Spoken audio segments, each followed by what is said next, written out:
شہروں میں زندگی بہت مصروف ہوتی ہے جہاں صبح شام کا پتہ نہیں چلتا۔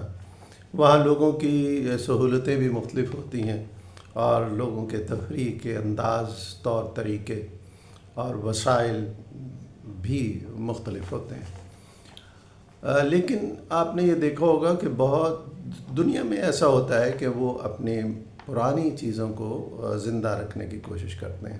اب یہ پرانی چیزیں جو فوک ورثہ، فوک ثقافت، فوک رنگ، فوک سانگ وغیرہ کی صورت میں ہوتا ہے، یہ شہروں میں اتنا نہیں ہوتا۔ کہیں کہیں ایسا ہے، کہیں کوئی محفل ہو گئی تو وہاں نظر آ گیا، لیکن یہ ہمیں زیادہ تر شہر کے مضافات یا چھوٹے قصبوں یا دیہاتوں میں نظر آتا ہے۔ وہاں زندگی کسی طرح سے دیہاتوں میں ہمیں اب بھی اپنے اگر 100% نہیں تو بہت حد تک اپنے اصلی رنگ میں ہمیں نظر آ جاتی ہے۔ ہر علاقے کے کلچر دوسرے علاقے کے کلچر سے، ثقافت سے مختلف ہوتا ہے۔ کہیں کہیں تھوڑی بہت ہم آہنگی بھی نظر آتی ہے۔ اس کو وہاں کے لوگ زندہ کیے ہوتے ہیں اور اس کی رنگا رنگی انسان کو مسحور کرتی ہے، اپنی طرف کھینچتی ہے۔ اور جو ترقی یافتہ ملک ہیں وہاں وہ ایسی رسموں کو اپنی ایسی جو ان کا ورثہ ہے اس کو وہ زندہ رکھتے ہیں۔ کہیں آپ نے دیکھا ہوگا کہ ٹماٹروں کی جنگ ہوتی ہے، تو وہ ایک پرانی ان کی رسم ہے جس کو انہوں نے زندہ کیا ہوا ہے۔ میں جو آج آپ کو بتانا چاہتا ہوں وہ پنجاب سے منسلک ہے، اور کیونکہ اب گرمیوں کی آمد ہے، جون آئے گا اور گرمی، مئی میں بھی گرمی بہت ہو جاتی ہے۔ تو پنجاب کے جو چھوٹے علاقے ہیں، گاؤں ہیں، اس میں ایک عجیب سا انداز ہوتا ہے۔ گرمی تو بہت لگتی ہے۔ اب وہاں وہ وسائل اور وہ سہولتیں نہیں ہیں جو شہروں میں ہیں کہ وہ ٹھنڈک حاصل کر سکیں۔ تو عموماً یہ دیکھا گیا ہے کہ وہاں جو بچے ہیں ان کی ٹولیاں جمع ہو جاتی ہیں اور وہ محلوں میں، گلیوں میں گھومتے پھرتے ہیں، کسی کے منہ پہ سیاہی مل دیتے ہیں اور بہت سے ایسے نعرے اور باتیں کرتے ہوئے چلتے ہیں۔ یہ ساری چیزیں باقاعدہ ایک تحریری شکل میں بھی مل جاتی ہیں اور یہ ادب کا ایک حصہ ہے، پنجابی ادب کا ایک حصہ ہے۔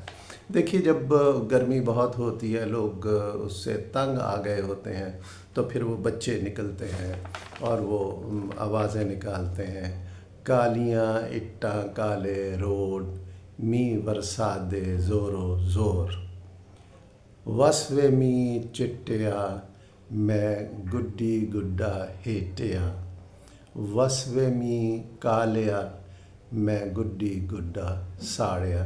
ان الفاظ کو وہ شخص انجوائے کر سکتے ہیں جو پنجابی زبان کو کچھ سمجھتے ہیں، یا جو پنجابی بولتے ہیں، جن کی مادری زبان ہے وہ اس کو کریں گے۔ اب ہو سکتا ہے کہ جو شہروں میں آ گئے وہ ان کو نہ جانتے ہو، کیونکہ ان کی زبان بدلنے لگ جاتی ہے۔ وہ جیسے میں نے کہا کہ وہ ایک بچے کا منہ کالا بھی کر لیتے ہیں اور پھر شور مچاتے ہوئے گلی میں چلتے پھرتے ہیں۔ وہ شور مچاتے ہیں: ڈوئی ڈوئی دا منہ کالا ڈوئی آٹا منگ دی، ڈوئی ڈوئی دا منہ کالا ڈوئی آٹا منگ دی، ڈوئی ڈوئی دا منہ کالا ڈوئی کی منگ دی، ڈوئی ڈوئی دا منہ کالا ڈوئی می منگ دی۔ یعنی وہ اس طرح وہ اس کو کرتے چلتے ہیں، شور مچاتے ہیں، اچھلتے کودتے ہیں ان ساری چیزوں کے۔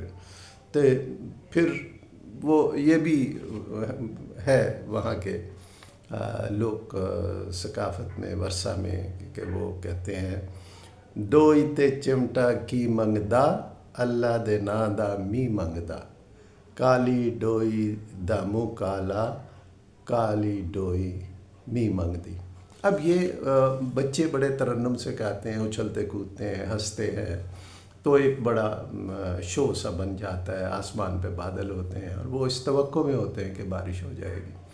اس میں پھر ایک اور دلچسپ مرحلہ آتا ہے جس میں ان کے ہاتھوں میں ایک پانی کی بالٹی ہوتی ہے اور وہ دیکھتے ہیں کہ محلے میں کون شخص زیادہ جھگڑالو ہے، لڑاکا ہے، تو وہ چپکے سے اس کے اوپر جا کر پانی پھینک دیتے ہیں، اور جتنا کہتے ہیں کہ جتنا یہ غصہ ہوگا اتنا ہی زیادہ می برسے گا، اور پھر اللہ کی شان ہے کہ بعض اوقات بارش برس بھی جاتی ہے۔